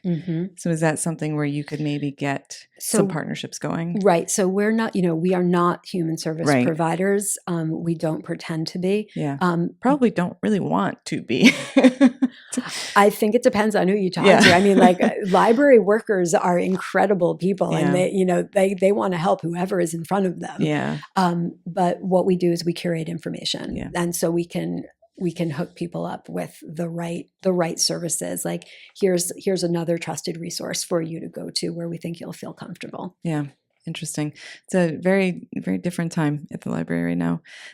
It is. You talked about gathering places and also the incubation of ideas, which I wanted to talk about. So I think that's an overlooked use case for the library, that you talked about the 3D printing, but also having the ability to gather and explore and come up with business ideas and then bring those business ideas elsewhere.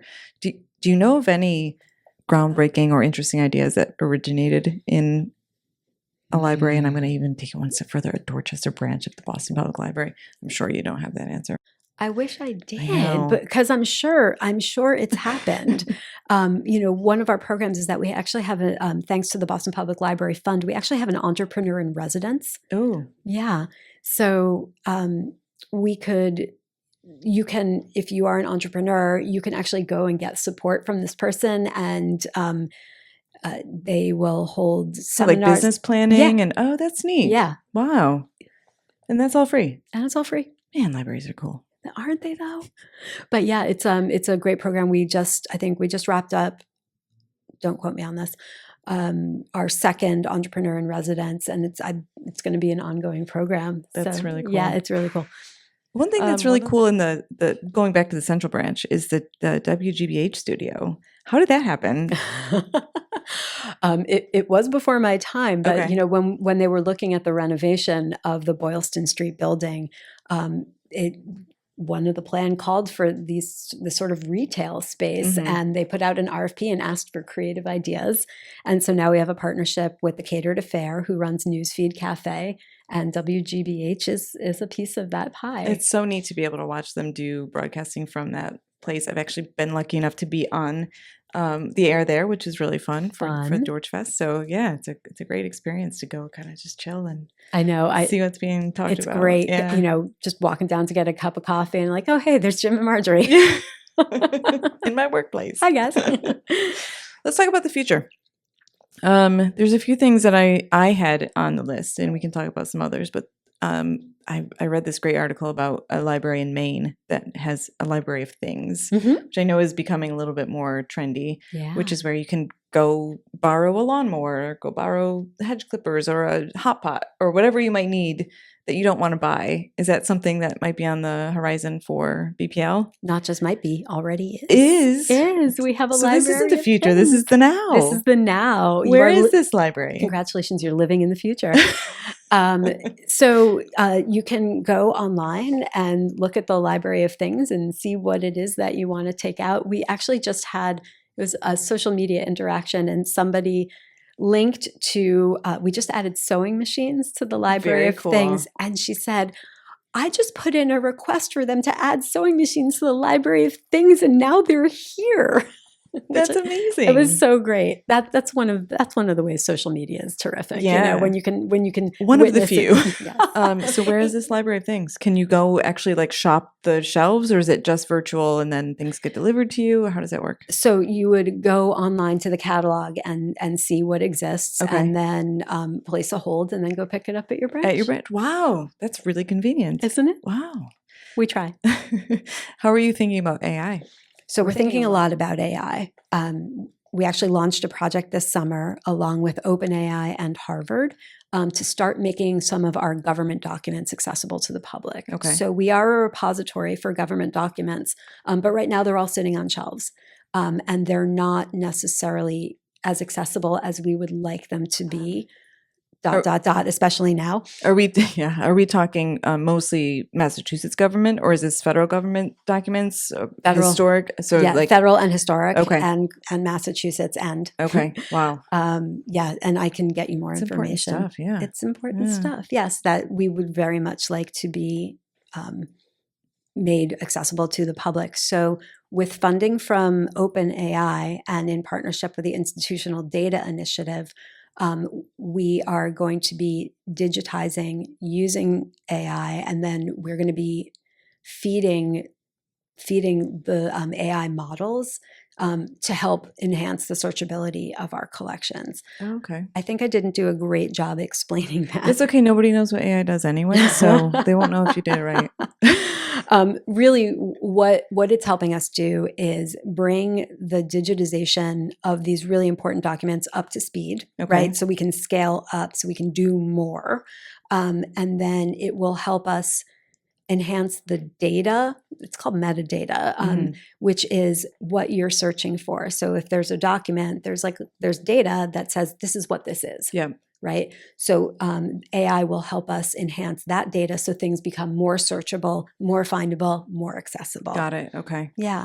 And the benefit is that these documents then help train AI models with vetted information, with real information, which is why we felt that it made sense as the library, It's right? so important. As arbiters, arbiters is a funny word to use, but we care about truth. Mm-hmm. And so feeding models with real data was very interesting to us. That's really important because a lot of that, to your point, exists, but in analog format. That's right. And we're competing with a lot of anti-data, anti-facts that is in digital format. Mm-hmm. So to get that at least up Yeah. to speed is really, really critical. Yeah. So I'm glad to hear that's happening. I mean, it's all moving really fast. Yeah, yeah. And we're just, we feel like this at least, gets us a seat on the train. Yeah, absolutely. Yeah. Yeah. What about some concerns about funding? I mean, obviously the city has committed significant funding in their budget, which thank you again to the city and to the mayor and the city council. How about state and federal? Are we concerned about how much funding do you get from the federal government? We are very lucky that we get most of our funding from the city of Boston. Obviously, we're hoping that there aren't significant trickle-down effects, but to date, we're doing okay. But when the Institute of Museum and Library Services was effectively, defunded, Recently, that was a recently, Trump, yes, or a Doge. it was in July. Okay. So a lot of statewide databases are no longer available. So we're sort of trying to fill in the blanks there. These were databases that gave information for everything from K to 12 students to professional researchers. So with Library for the Commonwealth funding, we're trying to sort of fill in some of the gaps that were lost. But we haven't had to cancel programs, knock on wood. We are, obviously we have to look and see, and we have to plan and be really, really thoughtful about what the future might hold. What about donation funding? Is that a significant part of your funding scheme plan? I would need to refer you to the Boston Public Library Fund, Okay. but we're very lucky that we have an incredibly strong partner in the Boston Public Library Fund. They are incredible. They are relentless. They are, but they get us. They and they really they tell our story to donors. They just helped bring in it was a $5 million grant from Wow. LEGO to fund children's programs, and we're really excited about that. That's going to help us partner with the City of Boston's Boston Reads program. We're going to do some very early literacy stuff and some play stuff. So we're lucky that we have the funds, and they're really helping build some corporate and private philanthropy for us to help buttress. Yeah, absolutely. Talking about, we talked about the incubation of ideas, but what about innovation in general in libraries? And I don't mean people in the libraries being innovative, but the library being innovative. I think right now we're trying to sort of adjust to the moment very much. And sometimes that means sticking to your knitting. Yeah. Right. And just doing what you do really, really well. And not taking a step backward. Right. And not taking a step backward. I think we're doing really well at that. The new strategic plan that I was talking about before really helps us sort of map our priorities, help us get really focused on what the communities need from us right now. It's a 5-year plan, right? So it's not, 30-year book stop that's going to sit on a shelf. It's very much of the moment. Yeah. So I think we're really thinking about, when OpenAI, came to us, like we will take every advantage to, think differently and really get out there. But I think we're very much in a phase of adjusting to the moment right now and being really responsive to what our communities need. Yep. And, if they need us to take a quantum leap, we'll figure out how to do it. Right? Yeah. And you do have some friends of public library groups around the city. Tell me a little bit about those and what they do and what they could be doing more of to help support libraries. Well, far be it for me to tell the friends what to do. Many branch libraries, they do have these friends groups. Are they official or are they just like they're official light? Official. What I can say is that we're grateful for what they do for us. And these are incredibly committed community members who love their libraries, love their branches. It can be fundraising, it can be book sales, it can be ice cream parties. It can look like a lot of things. Just as every branch is unique, every friends group is also unique. Yeah. Okay. I can hear in your voice and in this conversation how passionate you are about the library. I guess my last question on libraries is how, given the moment, how optimistic are you about libraries and the future of libraries here in Boston? I'm very optimistic. I think that, especially because Boston is Boston, Boston really seems to understand what libraries are and can be and do. If you walk through the Central Library, especially on a weekend like morning, it is packed. You cannot find a place to sit. And I think the branches are very similar. I think that people are looking for connection. I think they're looking for places to be. I think people are hungry for real information. And happily we offer all of that. Yeah. And happy and hungry for a real connection. To your point, get off the computers and go sit in a room with a book and talk to people. It's refreshing. Yeah. And I mean, the strength of our library is our staff, right? Yeah. So you can walk into a branch and be greeted by people who know you, who know your community, who know what you're looking for, who can, recommend you a good book or, help connect you with human services if that's what you need. And for those who don't want to talk to a staff member, which sometimes I'm in a hurry, I don't want to, we've got self-checkout kiosks in some of the branches. You can just pop in, get your book off the shelf, and you're out in 2 minutes. Absolutely. It's great. We are here. We're here to be very quick or very slow. That's right. Last question, Lisa. I know you're not a Dorchester person, but I assume you've eaten here before. So tell me, what's your favorite place to eat in Dorchester? So I have 2 favorites. Okay. I'm sorry to cheat. That's great. But one is Pho Hoa. Big Vietnamese food fan, and their pho is just amazing. It's also the first place my daughter ever figured out how to use chopsticks. So it will always hold a very special place in my heart. It's just middle of the winter, like we're jumping in the car and we're heading over, and I just give me a giant steaming bowl. So that is my favorite. I have a very, very special place in my heart for Comfort Kitchen as well. But here's why. When I worked at, it was then the Department of Neighborhood Development. Now it is the Mayor's Office of Housing. We were responsible for disposition of surplus property. And so the Comfort Kitchen had been sitting in Upham, it was then the Comfort Station, had been sitting vacant for these many years. And what is a comfort station? So it was a place that I think had restrooms, and it was by a park, and it was just, there for creature comforts. Yeah, but it was closed, right? And it had been closed for, eons. Yeah. And I was there during the RFP process and the disposition of the property. And so I watched it go from this, vacant property with so much possibility to this extraordinary establishment now. Amazing food. Yeah. I mean, really, really remarkable. So watching their success has been incredibly, I don't know, it's meaningful in a way. I love that. That's a great place. Absolutely. It's one of the joys of municipal service is that you really just sort of dig in to fun little spots around the city, and you watch it change and you watch it grow, and you feel a little pride in that, a little piece of that. Absolutely. Yeah. It's good. It's good to have skin in the game. Yeah, absolutely. Lisa, we have loved having you on the show. Thank you so much for coming in. Thank you. And for having us at Grove Hall. Oh my goodness. It's a pleasure to have you here. Thank you so much. And thanks for being interested in the library. Absolutely. Always. Come visit. Will do. Okay. Dot Life is supported by The Record Company, Boston's leading provider of accessible music creation spaces. The Record Company is addressing the critical shortage of affordable creative space in our city, serving over 4,000 monthly users across 131 communities.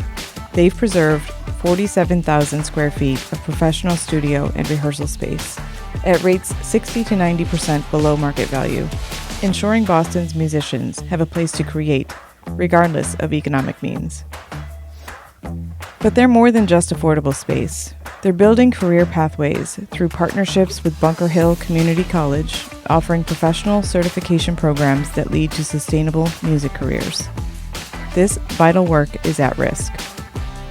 As creative spaces continue to disappear across Boston, the Record Company needs community support to maintain these essential resources. Their Amplify Boston campaign directly funds space preservation and career development programs. Visit therecordcompany.org today. That's therecordco.org to donate, become a monthly supporter, or learn about partnership opportunities.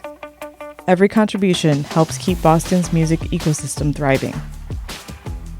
The Record Company, creating accessible pathways to music creation since 2010.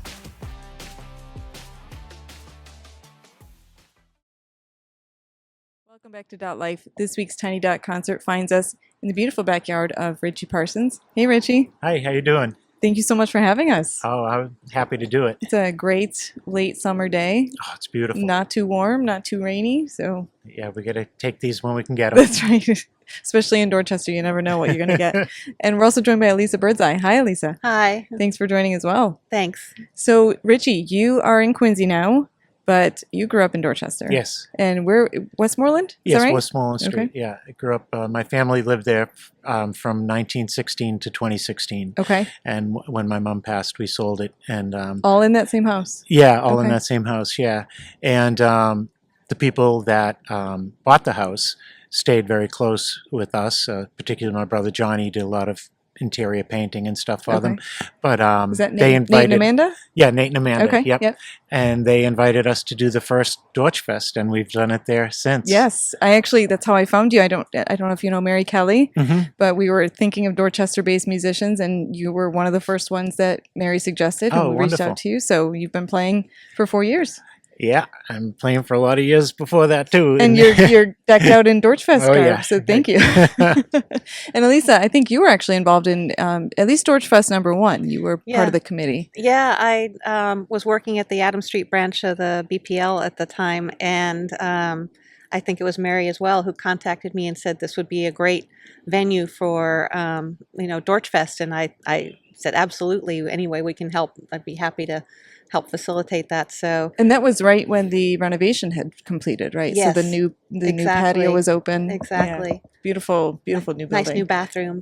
Yes, I'm sure we took advantage of those as well.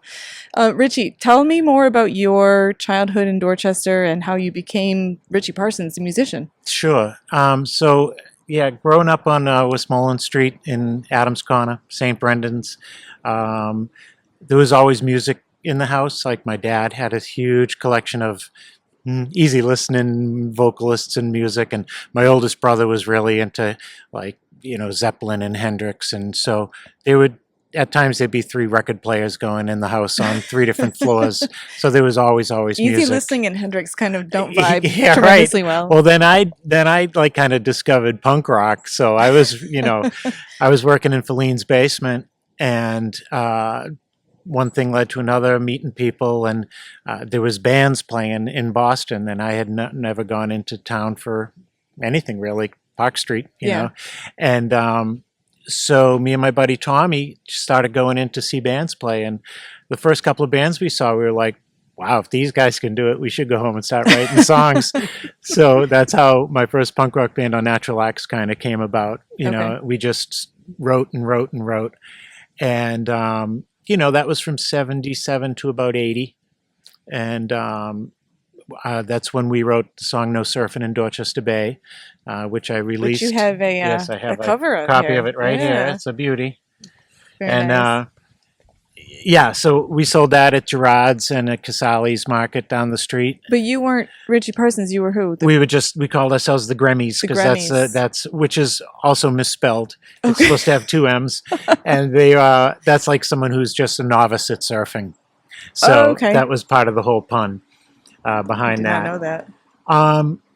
So beyond that, I've been in bands, a whole bunch of bands since 1980. Future Dads, Band 19, Tomato Monkey, and then in the 2000s, I decided to try and write stuff just for myself and see what it would be like. The first album, I just kind of sourced friends from basically all over the world that would contribute to a song, or I'd send them a tape and then they'd record and send it back. And I ended up going to mix it with the guy that produced it, Ken Stringfellow, in Paris.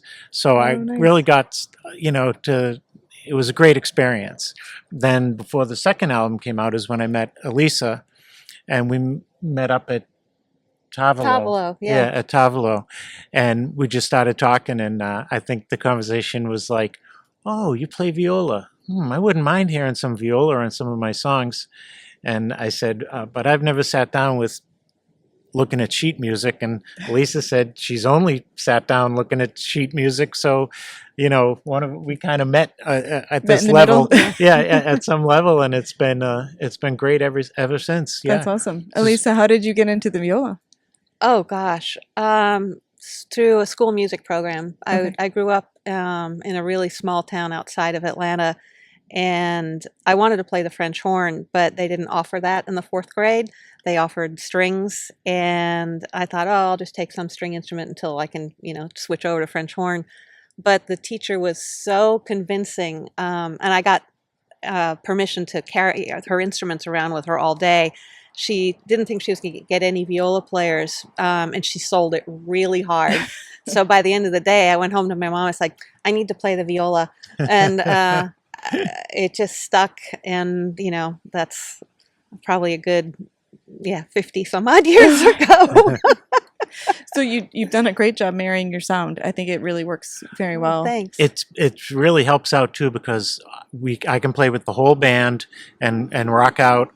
Or if someone says, I need something a little less, I'm like, well, we can still play the songs, just the 2 of us. And so that kind of keeps me out there more often, and gets to, a little more focus and attention on how good of a player Elisa is. So. Yeah, right. That's very kind. So what are your solo albums, Richie? You've got my 2 solo albums. The first one's called Honey and Tears, and that's the one that I said I used people from like all over the world that have played on it. From Italy to California, I guess. Hope I didn't leave anyone out anywhere else. And then the second is called Black-Throated Blue, and that's named after my favorite warbler, I love that album art. that That's I really pretty. photograph. I photograph these guys here in the spring when they come through Oh, yeah. on migration.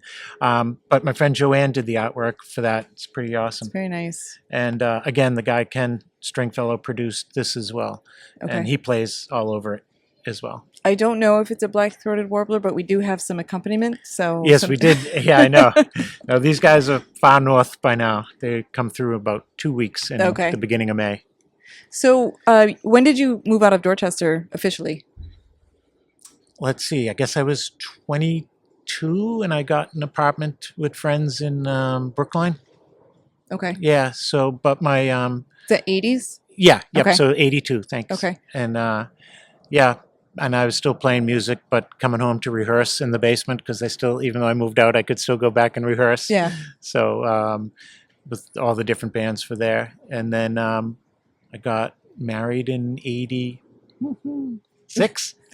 So that's if I do the Do math. we need to yell up to the house No, and verify no, that? we don't have to get. Yeah, 86 I think is right. Okay. And then moved to Quincy in 92. Okay. Yeah. So right. what you come back to Dorchester pretty often? We're just across the border. Oh yeah, I mean I still have a great attachment Yeah. to Dorchester.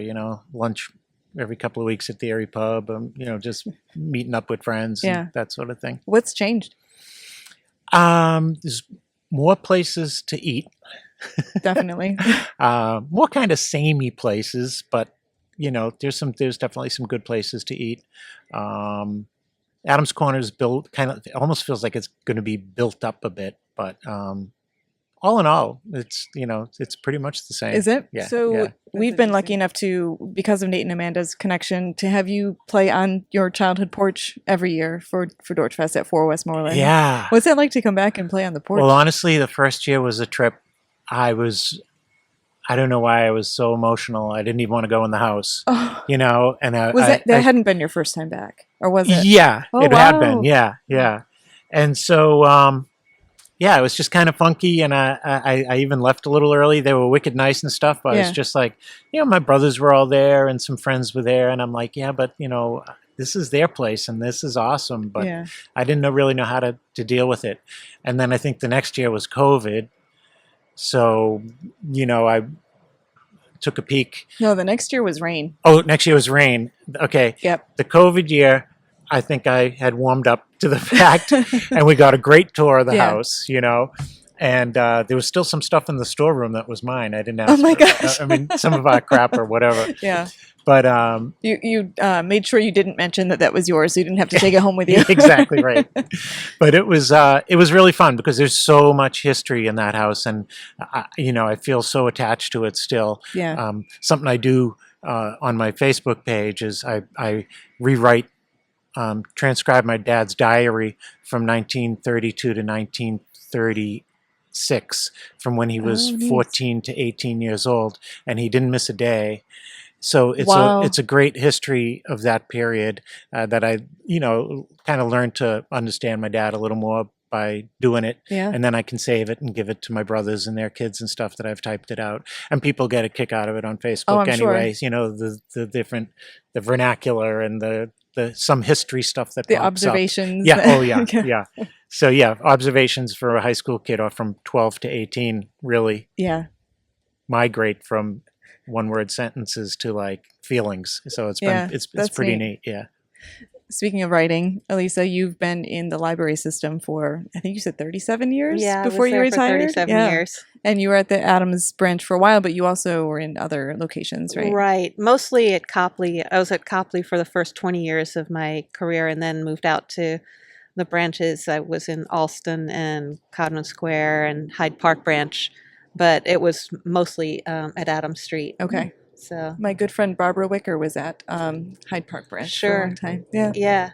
yeah, I was there during the time when the Adams Street branch was closed for renovation when they knocked down the old building. You went over to Hyde Park during Yeah. that. Okay. Exactly. So what was that like to lose that old branch? Were you excited for a renovation, or was it? Yes, I did. I was very fond of that old building, even though it was pretty much literally falling apart. Like the boiler kind of gave up the ghost about a month before we were going to close down for good. Oh, geez. Was that in the winter? Almost spring. Winter let's put enough. Yeah, but it reminded me of the little childhood library that I had gone to in my tiny town, and the librarian there was my best friend's mother, and so I think that gave me a really good feeling about libraries. That's probably why I ended up being in a library. So the difference between being at Copley, where you see hundreds and hundreds of people every week, and then being in a neighborhood where you get to know people and you see kids grow up and Yeah. all that sort of stuff. It was a big change, and I really liked it by the time I was there. And I've even since run into people who were little kids. One time I was at the MFA, and the security guard came up to me and said, "Did you work at the Adams Street Library?" And I said, "Yes." And, I look up, like way up at him. And he said, "I'm, so-and-so." It's like, oh my gosh. You grew. And, yeah. And the funny thing was, he had always wanted to see books about police dogs and policemen. And he was in college getting a criminal justice degree. And it's like, he was always the little person he was. Yeah. He just grew up. That's funny. So, yeah. So I saw lots of stories like that. And it was really, really nice to see. And I remember one time being at the Dorchester chili cook-off, and someone said, "You're my librarian." It's like, yes, I am. So, Thankful for librarians. They Yeah. are a special breed. What will we hear from you today? Let's see. The first song is going to be "When Fall Begins," and that was the last song we wrote for the first album. And I start off every performance with it. It's just kind of my comfort song to get a feeling. And then what? And then Dot Girl. Dot Sounds Girl, very Dorchester. Yes. Dot Girl was an old song that I kind of recorded and wrote and just left by the wayside. My buddies in the band Tomato Monkey did that. And oddly enough, a year ago or so, last July, Michael Patrick McDonald reached out to me because he was doing an event in City Hall, and there was going to be Boston, Dorchester authors and poets were going to be performing.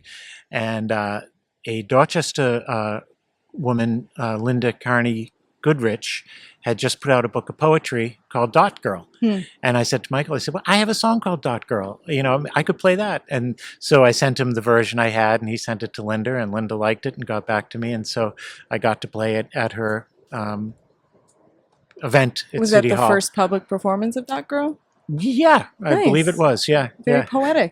yeah. And then what are you rapping with? The last song is called "When You're Dancing," and that's just a real simple, kind of sway number. That also is from the first album. Great. Yeah. And where can folks see you? You perform quite a bit still. The Richie Parsons Band or Richie Parsons Duo will be playing out and about. We play in Jamaica Plain a lot.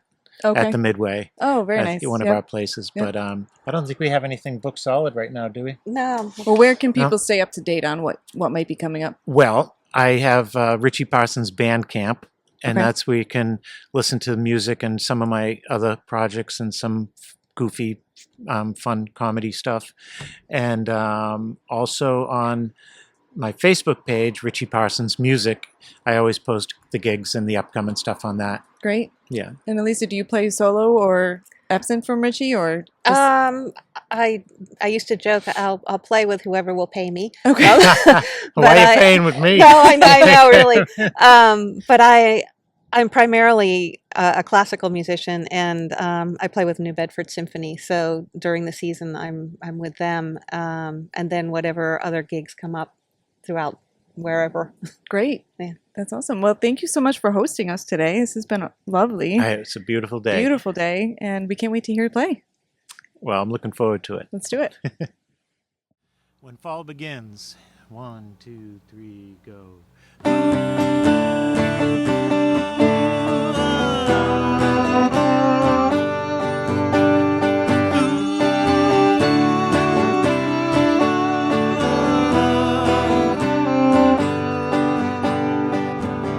Sun came up and the surf did too. I was standing right next to you. The sand was cool and the water blue. I was standing right next to you.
chance I wasn't thinking of. It's like I stumbled in the sand. I reached out and I found your hand, and I wondered then, when the summer ends, will we still be friends? When the fall begins, yeah, I wondered then, when the summer ends, will we still be friends? When the fall begins, yeah.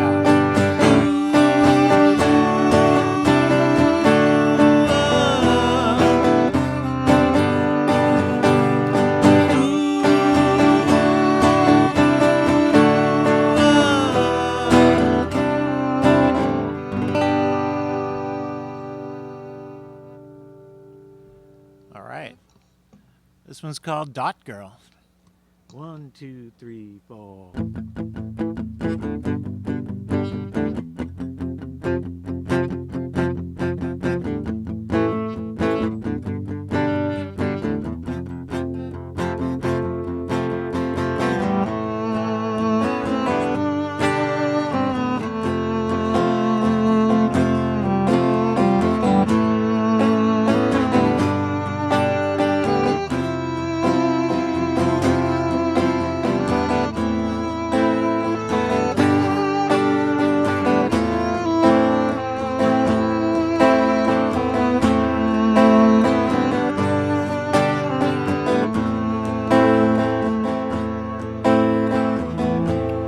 Wanna walk with you under street lights tonight,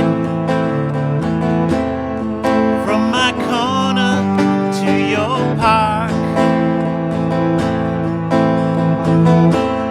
Stay in shadows as we walk, from my corner to your park.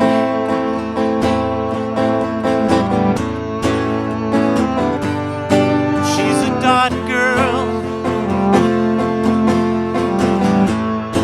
She's a dot girl in her own world.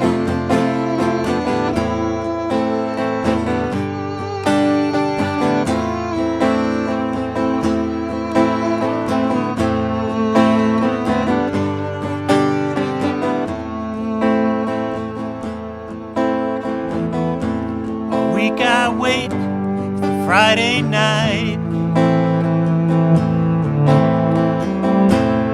Love the winter air and the crack of your footsteps as you near. On my porch I think I might. Will I hold her hand tonight?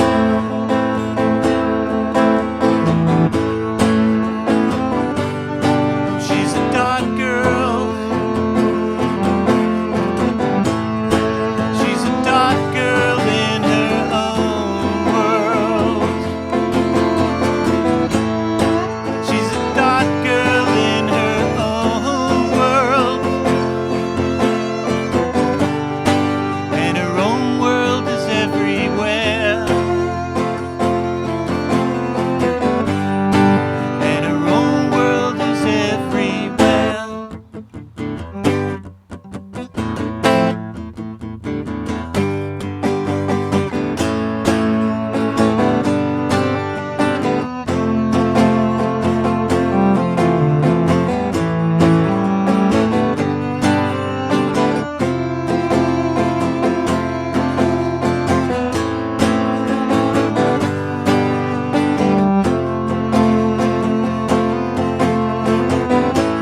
All right.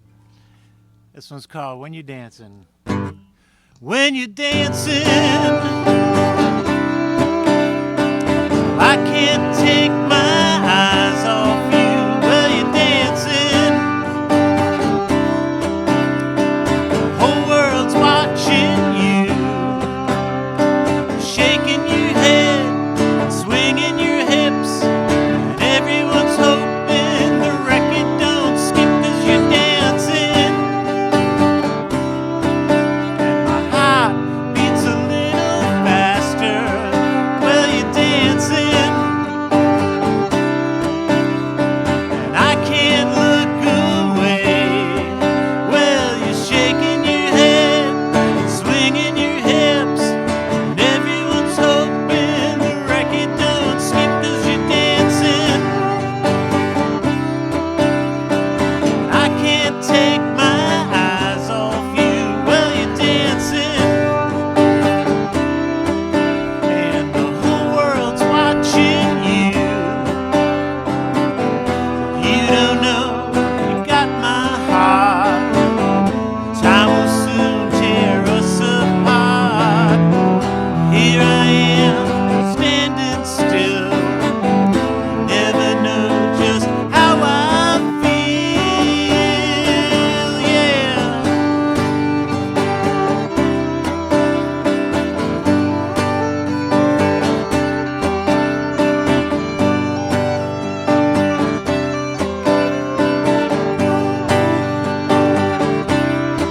Cause you're dancing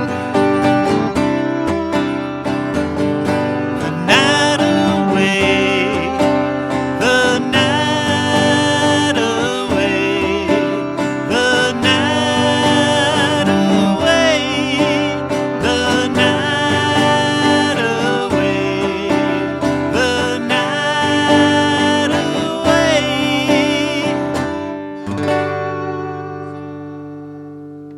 All right.